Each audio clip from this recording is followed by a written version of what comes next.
यसमा चाहिँ मैले यो अन्डा फ्राई गर्न गइरहेको छु यो फ्राई राइसको लागि। अनि मैले यो फ्रोजन प्रन पनि राखेँ।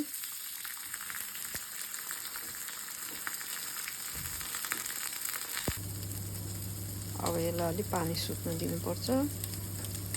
यहाँ मैले ब्ल्याक पेपर र थोरै सल्ट पनि एड गरिदिएको छु। यसलाई पिस बनाउने चलाउने।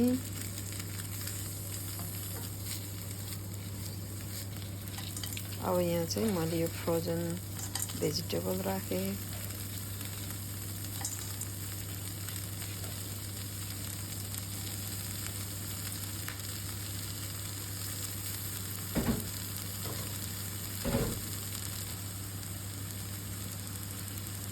थोरै स्पाइस पनि राखेँ मैले। अनि जिराको पाउडर पनि हालेछु थोरै।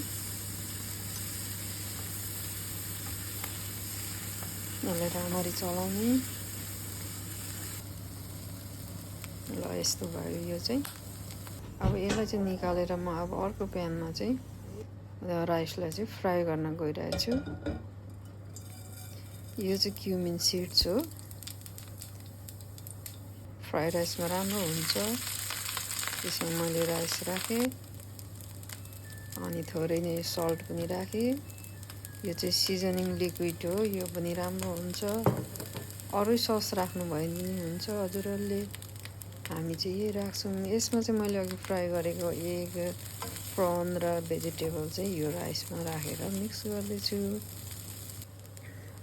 ल हेर्नुहोस् त यसको फाइनल लुक्स चाहिँ यस्तो भयो। अनि मेरो भिडियो कस्तो लाग्छ हजुरहरूलाई?